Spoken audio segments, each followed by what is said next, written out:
Halo, assalamualaikum warahmatullahi wabarakatuh. Bertemu lagi dengan saya Satrio Homsin dan kali ini di channel horor saya Sachi TV. Perkenalkan, nama saya Satrio Homsin buat kalian yang baru saja bergabung atau nggak sengaja klik video ini karena tadi ngelihat thumbnailnya secara nggak sengaja. Saya ucapkan selamat datang dan terima kasih. Di cerita kali ini saya akan langsung mengisahkan tentang sebuah cerita dari sebuah keluarga kecil. Sebut saja ini pasangan muda bernama Burhan dan Nana. Di mana saat ini mereka berusia sekitar awal 30-an. Mereka adalah pasangan muda yang memang sudah menikah sejak umur awal 20-an ya. Jadi mereka sudah memiliki 2 orang putra yang umurnya tuh kira-kira tuh masih 5 tahun dan 7 tahun gitu. Burhan dan Nana sendiri sebenarnya pada dasarnya adalah masih sepupu jauh yang kemudian dijodohkan oleh kedua orang tua mereka. Jadi orang tua mereka itu baik dari pihaknya Burhan ataupun Nana tergolong keluarga yang cukup mampu dan mereka tuh masih saudara, masih sepupu jauh.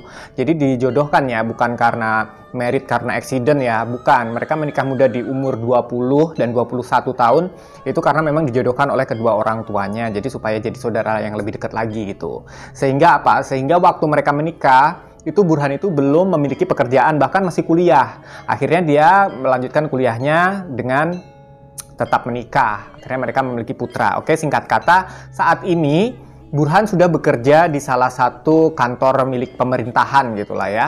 Tetapi karena gajinya memang masih kecil, Burhan memutuskan untuk mengambil side job berupa kayak nyablon-nyablon barang-barang dari pabrikan gitulah ya. Jadi kalau di sekitar rumah mereka itu ada pabrik yang mengharuskan ada sablonan di kemasan-kemasan produknya si pabrik itu gitu, paham ya? Sampai di sini ya, plastik gitulah ya. Dan pekerjaan ini dilakukan Burhan sepulangnya Burhan dari pekerjaan utamanya, yaitu yang kantor tadi. Jadi Burhan pulang kantor tuh sekitar jam 5 gitu, biasanya jam 6 sampai rumah. Karena jarak antara rumah dan kantornya itu kurang lebih adalah 30 menit jarak tempuh dengan sepeda motor. Dan FYI aja, mereka tinggal di sebuah kota kecil, jadi nggak ada macet seperti Jakarta ya. 30 menit itu cukup jauh perjalanannya. Artinya begitu. Jadi, tetapi pada waktu malam itu, pada suatu hari, dia sampai di rumah itu agak sedikit malam, jam 8 malam. Tetapi karena dia harus kejar setoran, dia tetap mengerjakan pekerjaan yang si sablon-sablon itu. Dia mengerjakannya itu adalah di lantai 2 rumah mereka. Jadi, rumah mereka itu ada 2 lantai. Mereka tinggal di lantai pertama, lantai bawah, yang kamar-kamar tidur, semua ruang makan, kamar mandi itu ada di bawah, sedangkan di atas tuh masih kosong karena belum 100% jadi rumah yang di atas itu. Kemudian dia kerjakan di salah satu kamar di lotengnya. Karena dia tuh kejar setoran, dia nggak sadar bahwa dia itu mengerjakan pekerjaannya yang biasanya selesai di jam 10, hari itu dia tuh melewati jam 12. Sebenarnya dia udah cukup ngantuk karena besok paginya harus bekerja lagi kan. Tapi kan sekali lagi dengan alasan setoran ya, alasan dia butuh uang, pengen dapat uang lebih banyak, akhirnya dia mengerjakan sampai melewati tengah malam hari itu. Lillahi ta'ala nih. Pas sekitar jam setengah satuan gitu, dia itu mendengar kayak ada suara seseorang itu ngelempar pasir itu loh, ngelempar pasir di jendela kamar tempat dia kerja sablon tadi. Kayak krosok-krosok, gimana sih kalau misalkan pasir dilempar di jendela kaca gitu kan, ada kerikil-kerikilnya gitu. Nah, dia cuek aja sih sebenarnya, karena dia sebenarnya juga pondasinya itu dia itu bukan orang yang penakut gitu kan. Dan dia juga nggak mikir macam-macam sampai sejauh-jauh itu. Terus dia teruskan lanjut gitu. Terus dilempar lagi yang kedua kalinya, dia nengok kan ke arah jendela gitu. Nggak ada siapa-siapa, karena udah gelap banget kan jam setengah 1 malam gitu kan. Dan FYI aja, di belakang rumah mereka itu adalah kebun pisang ya, kebun pisang. Jadi ada banyak sekali pohon pisang gitu kan. Dia lanjutkan lagi sampai jam 2 gitu, dan dia udah bener-bener ngantuk sebenarnya. Tapi pas mau turun kayaknya ini nanggung nih, kayaknya pekerjaan kok nggak kelar, sedikit lagi kelar gitu, tapi ini belum kelar, nanggung nih aku harus kelarin lah supaya besok pagi istriku bisa bawa ke si pabrik itu untuk dikumpulin gitulah ya, si tugas itu, supaya dapat uang tambahan untuk belanja gitulah. Setelah dia melanjutkan pekerjaannya dan sudah hampir selesai, dia nggak turun-turun, tiba-tiba ada yang kayak ada seseorang yang negor gitu dari arah jendela gitu. Istirahat dong. Gitu, tapi suaranya itu gede gitu. Dia jawab lah si Burhan ini kan, ya bentar nanggung gitu. Terus habis gitu, dia lanjutkan lagi pekerjaan karena udah tinggal beberapa lembar lagi yang belum dia, satu tumpuk lagi lah, sekitar 1 lusin lagi yang belum dia sablon dengan selesai gitu kan. Pas dia nyablon, dia sambil mikir, itu suara siapa ya? Kok nggak ada ya tetanggaku yang suaranya kayak gitu selama ini? Dan dia lupa bahwa dia tuh mengerjakan di loteng.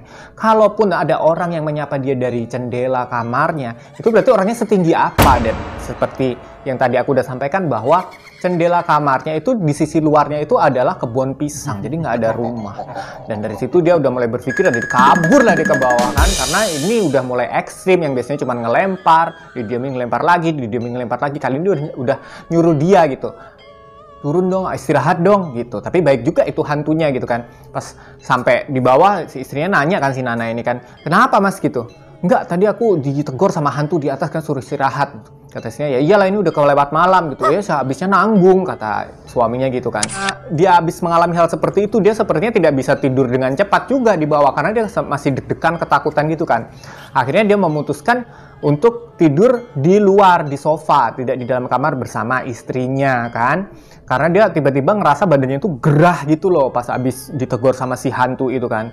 Nah, tiba-tiba pas waktu dia tidur di sofa, itu sebenarnya tuh dia cuma mau ngisi sebentar gitu, mau cari angin-angin bentar lah, tidurnya di luar kamar karena di dalam kamar itu rada gerah kan, mereka nggak ada AC kan, rumahnya masih sederhana walaupun tingkat gitu tuh, tapi masih sederhana, nggak ada, belum lengkap-lengkap banget kan, tadi kan juga belum begitu jadi kan itu rumahnya kan. Menjelang subuh, ternyata dia ketiduran di situ kan, sampai subuh menjelang tiba-tiba dia tuh kayak ada angin yang niup-niup di bagian kepalanya gitu kan, karena memang kepalanya dia dekat dengan jendela nako. Jendela nako itu adalah jendela kaca yang bertumpuk-tumpuk itu loh, tahu kan? Nah, di situ habis itu ini angin kok jendela nakonya ditutup, tapi kok anginnya bisa masuk sih? Kok ada ritmenya anginnya, kayak memang kayak ditiup-tiup gitu. Pas dia noleh ke atas, ternyata dia melihat sosok hitam tinggi gede, rambutnya lebat itu, sambil melotot sambil niup-niup dia, sambil senyum gitu. Dia ngelihat Gondoruo, akhirnya dia kabur ke dalam.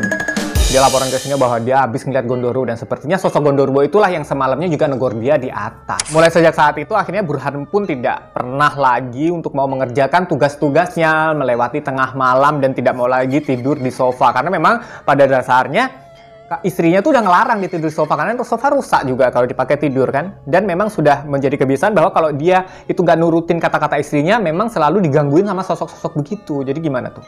Apa kalian ada cerita yang mirip-mirip begini? Atau barangkali keluarga kalian pernah terjadi hal-hal seperti ini?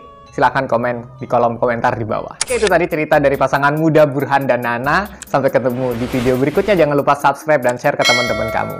Assalamualaikum.